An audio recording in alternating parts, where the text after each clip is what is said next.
Welcome back, everybody, as we continue our run on Core Keeper. That's right, we are back again with another episode of our beginner's guide. Now, once again, if you have any questions along the way, feel free to ask. Ask any questions that you need. I'm more than willing to answer any questions in the comments. But if you are enjoying this series so far, please leave a like. Make sure that you comment down below if you are enjoying it as well. Okay, so let's go down and scroll down to beginner world YouTube and scroll down to Pickles, our little friendly little character, as we get back into our world. Now, as we talked about before yesterday when we were doing the video, we got our basic copper stuff and showed exactly how to, get your base kind of started and how to kind of get it ready for expansion. We got ahead and went to farming and showcased that a little bit. But today we're going to go deeper into the caves and just explore as much as we can. So as we move on to our next situation, we want to get ready to basically fight one of our bosses. But before we do that, we just got a thing in the bottom left corner that popped up and it said new talent required. Well, just like we showed before, we can go into our talent tree, and aka skill tree, which you can go into it and click on what you want.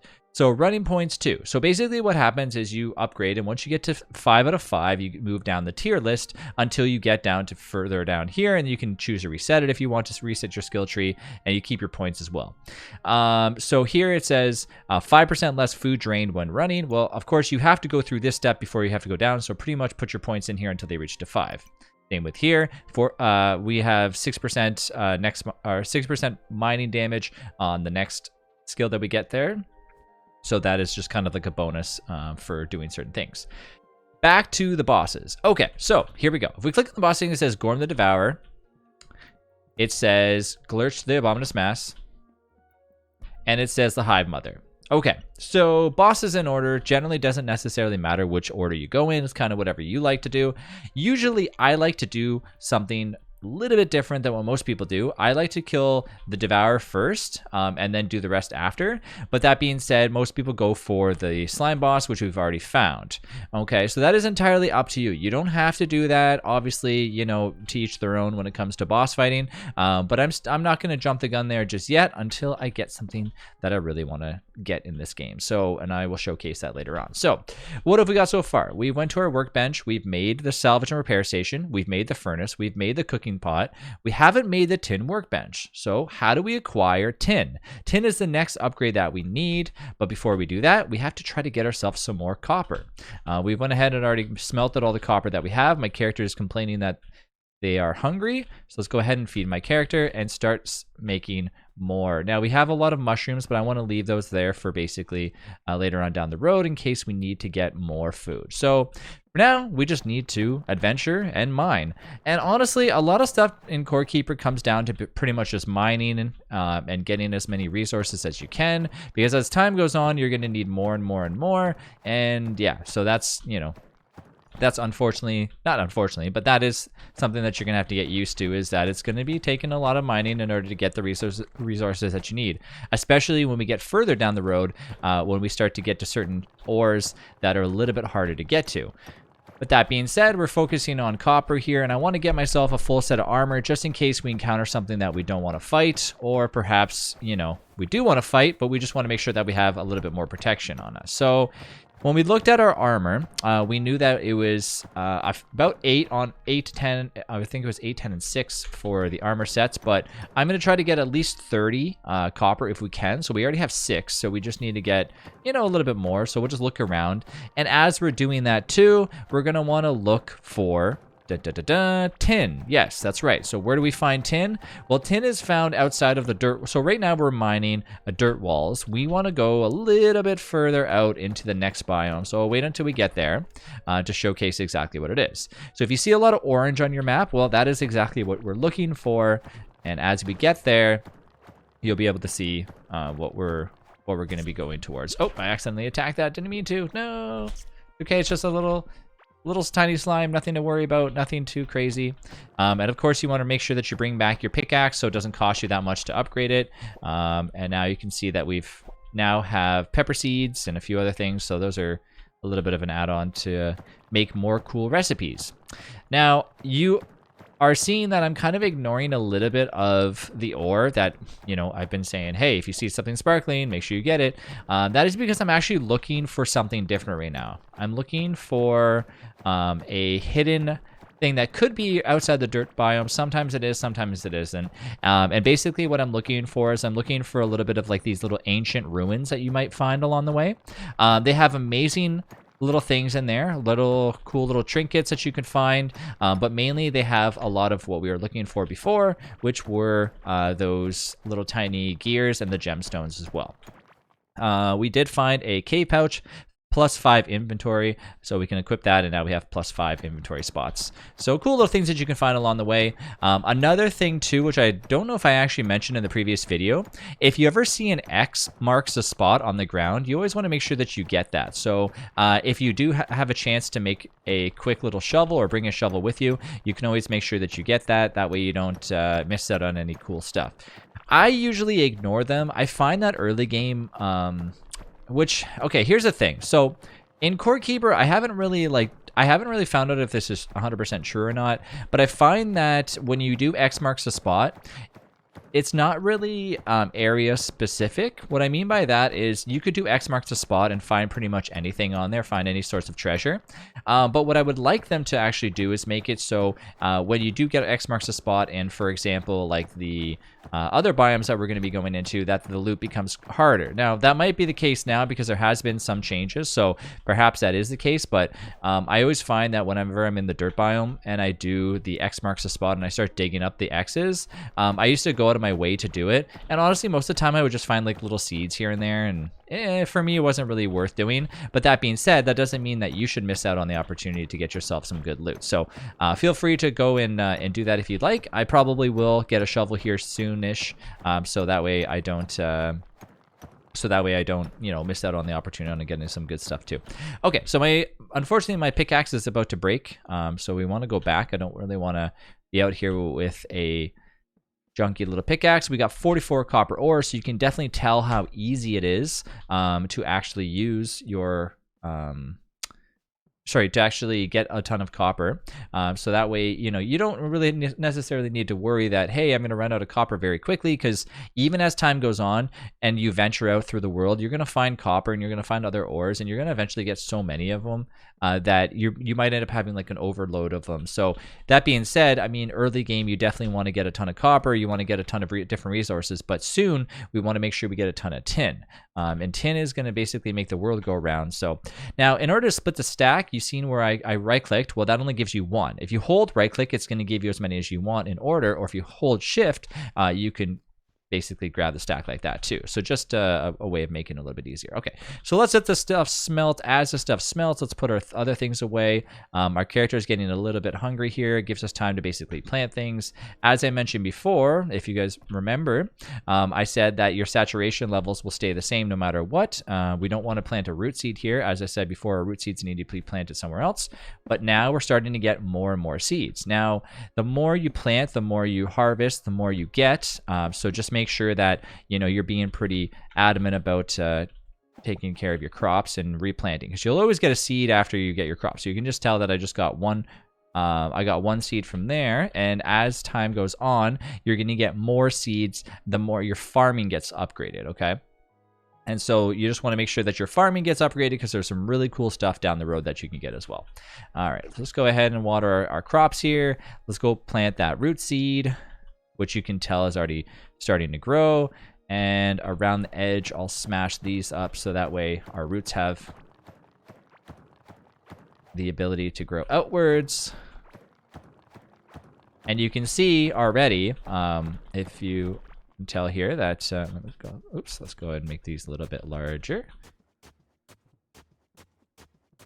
You can already see that we have one root starting to basically sprout, and it'll take a little bit of time before it expands. Let's go ahead and wet that whole area up. Give ourselves just enough to make sure that we know the whole water all over the entire crops is done. And the beauty is that you can't accidentally re-water a set of crops, so that's nice. So you can't just like re-water the same crop multiple times. Okay, so let's put down our stuff here. Our hoe can go away and our watering can go away. we now have a heartberry, we have a bomb pepper seed, and we have a glow thing. So now we can mix and match. So we can put our glow thing in here with that, let that give us whatever it's going to give us, and put our food in here. And we can go ahead and eat our stuff so we can regain some HP and also regain some food. Now we have 44 copper. We can go over to our anvil and make our copper helmet and our full set of armor. Boom, we're ready to go. So it was, yes, it was 8, it was 9, and it was 11. So if you add that all together, you're getting 28 copper total. We have more than what we need. You can hold shift to just auto equip, and now we're ready to go. And of course, we want to go ahead and repair our tools again by utilizing the copper that we have, and we're ready to go. So now let's go ahead and take our copper. We're at 20 copper, and next up we definitely need to get our tin. So as I mentioned before about the tin, we are going to need lots and lots of tin. So let's go get another copper pickaxe. So now we have 3 copper pickaxes, and let's go on the run. But before we do that, we need to bring our food with us. That way we don't, encounter any trouble along the way, and if we do, we can obviously heal and stuff. So the glowing berry pudding that we just made from those 2 ingredients gives us 25 max health for 5 minutes, 2.8 HP for 20 seconds, and plus 4 glow. So we'll actually glow well after eating that. So now that I got what we wanted, I am going to try to look for the next biome. And this biome is definitely something to be a little bit, not scared about, I would say, but just make sure that before you go there, you try to at least have some sort of armor and maybe a sword. And there's another X marks the spot. And look at that. We got, well, all right, we got a ring of stone for mining. And basically the ring of stone, it works on a set piece, and it says if there's 2 sets, you get plus 49 mining damage, but you have to get the ring of rock, which is found in the stone biome. If you ever encounter this where you obviously cannot and do not have a shovel, feel free to make a basic workbench as long as you have enough wood. I like to have a workbench on me at all times because you can just punch it and just, basically go ahead and make another one. Or if you don't want to take a workbench with you because obviously you're not always going to be making copper stuff, you can just make a basic wooden shovel along the way for the X marks the spot. But it's always good to have a basic workbench on you for other reasons. And we found a leaf fossil, so that's valuable for later on down the road. Okay, so let's continue on, see if we can get a little bit further out here. I'd like to try to mine somewhat closer to our base, so that way when I'm actually looking for tin, I'm not venturing off too far, but also like I'm close enough to if anything were to happen that I could just run right home. And if I were to die, my character, even though I would obviously spawn with my on my tombstone, it wouldn't be too far of a trek back in case I did actually die. Okay, so we're in another wood biome. As I said before, wood is pretty plentiful. I always recommend, if you do find a wood biome, just get all the wood, because generally speaking, it's not going to regrow. There's no root seeds here, so you're not actually digging up the roots or anything like that. They're just basically there to be grabbed. If you find the tulips and all that stuff, I would really suggest getting those too, but I'm actually just looking to get into the other biome. I'll try to get some copper along the way just in case we need to make some more armor. Sometimes it's always good to have multiple sets of armor, especially if you're fighting bosses. Back when we were fighting bosses before, as I said, it was really easy to repair. So now it's not that easy. So sometimes it's okay to have like another set of armor. And if you don't want to do that, which not necessary that you do need to have that, you could still have the repair station where you're fighting, but just make sure that you have the necessary items to actually repair the items that's bad. Okay, so I want to look over here because I see something glimmering, and I also see some stuff here. Yes, okay. This is why it's always good to just be a little bit, curious. Oh, and there we go. See, this is what I'm looking for. I'm looking for anything that I can smash up, and boom!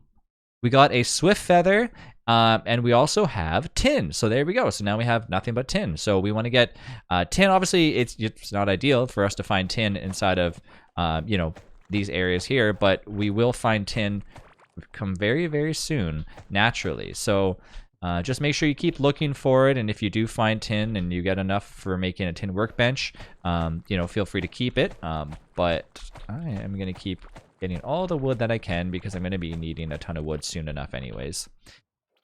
So yeah, tin is going to be our next big resource. It's our next ore that we want to get. Sometimes when you know, sometimes when I was originally starting to look for tin, I found myself struggling to find it. I feel like since then, every time I've made a world, I mean, I've played a lot of Core Keeper since then. We've gotten really, really far in the world. I feel like tin is really easy to come by now, so it's not as hard.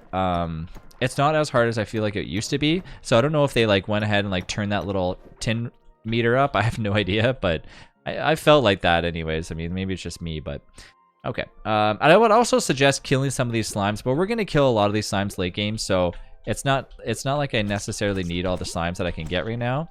So just be careful when you are out there venturing around. Like I said, the spiky slimes are what you're worrying about.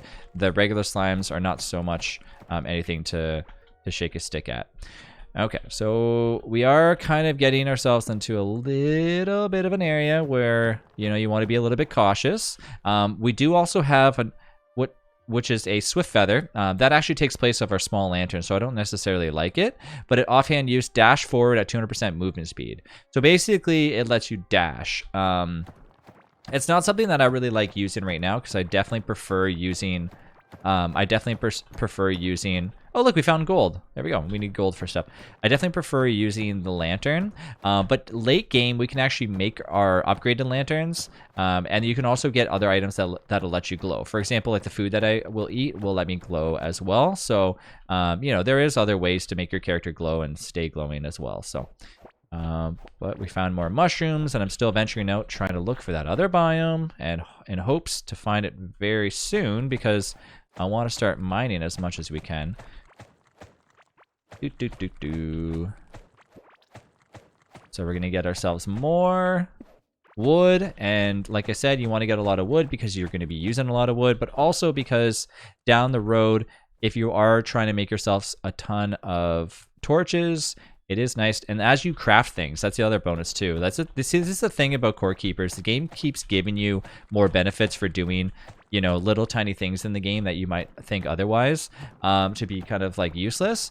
But you get stuff for just literally crafting. So even if I'm sitting there making like 100 torches, I'm still getting my little skill tree gone up. So as you can tell that my little skill tree went up a little bit, and now my base builder has basically got a little bit of an upgrade. So just something to think about when you are making stuff, that not everything you do in Core Keeper, you know, should be deemed useless or a waste of time, because you are making sure that your character gets upgraded. So, okay, we got ourselves a little bit more gold, which is really awesome. So when we're looking for the next biome is out of this ring. So most biomes are within a certain area or outside of a ring.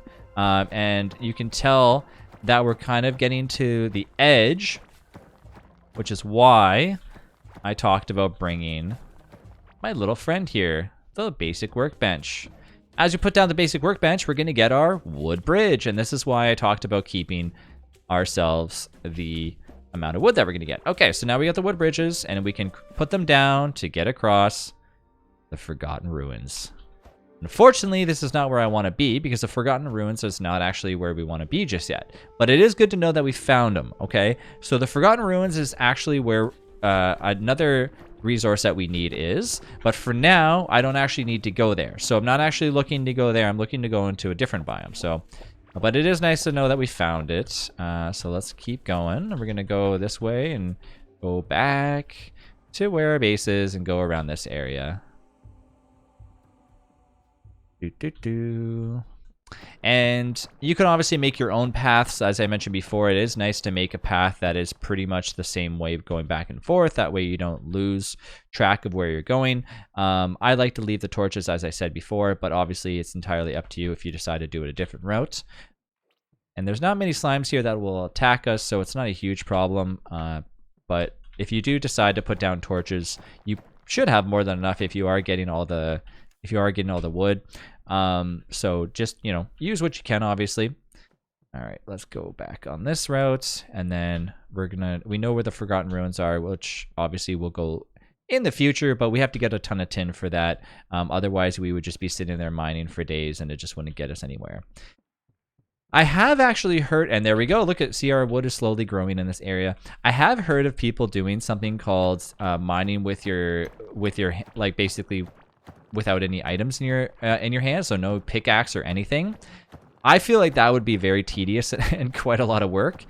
You can, however, do it. It just would take a very long time. So, for example, if your pickaxe broke, and I said to myself, okay, I don't want to use my pickaxe anymore. I just want to punch with my hand. Well, you could obviously still do that, so you're not actually taking any pickaxe damage. And the difference is, though, you can see one. So it takes a few extra hits in order to do it. So it's just a little bit of a delayed time. Over the course of time, I do think it does add up, especially considering how cheap copper pickaxes are to make. I don't think it's necessary to really say, well, that's a good way of saving resources, because in all honesty, it's not really saving too much time. But if it is something that you could do if you really wanted. So we're going to go ahead and use our bridges, and now we're across the way, and we're still looking for the secondary biome that we're going to. And when we get there, it should be bright orange. It'd be pretty obvious when we do get there, so it's not like it's going to be hidden or anything like that. Once again, we're getting a ton of wood. And as time goes on, you might say to yourself, look, I have so much wood, I really don't want any more than this. This is getting a little bit out of control. And that's entirely up to you if you want to stop, gathering wood. You definitely don't need to always get it. But for my sake, I do like building cool looking walls and stuff. And for that, wood is always used in Core Keeper. And as time goes on, I feel like more recipes will be used with wood and for wood foundations. So I do think it's always a good resource to have. We're just going outside this biome as far as we can go.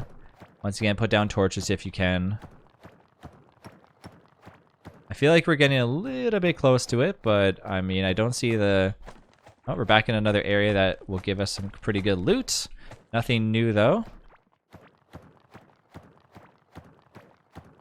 Yeah, unfortunately, the dirt biome goes on pretty far, and it really just depends on your world generation. So if you press M to open up your map, you can see your different world generation in comparison to other worlds. And sometimes you get the second biome that I'm looking for kind of right away almost. But most of the time you do have to venture out a little bit further in order to find it. So it's not necessarily right in front of your face whenever you go to it. And as you can tell, I'm encountering more water again. So if I put bridges down to go across, there it is, the clay caves. And we're going to stop here because this is where we're going to be looking for our tin. And we can actually see some sparkling tin right there. So yes, we were looking for the clay caves. And as we hit this, you can see that it's taken a lot more to actually make this wall fall down. So we have a full inventory that we need to bring back to our base. But as we get into the clay caves, we're going to venture for our tin on the next episode. Thanks for following along so far. I hope you've been having an awesome time. If you are a beginner at Core Keeper and you have any questions, feel free to ask down below in the comments. Make sure you leave a like if you've enjoyed this video, and I will see you in the next video.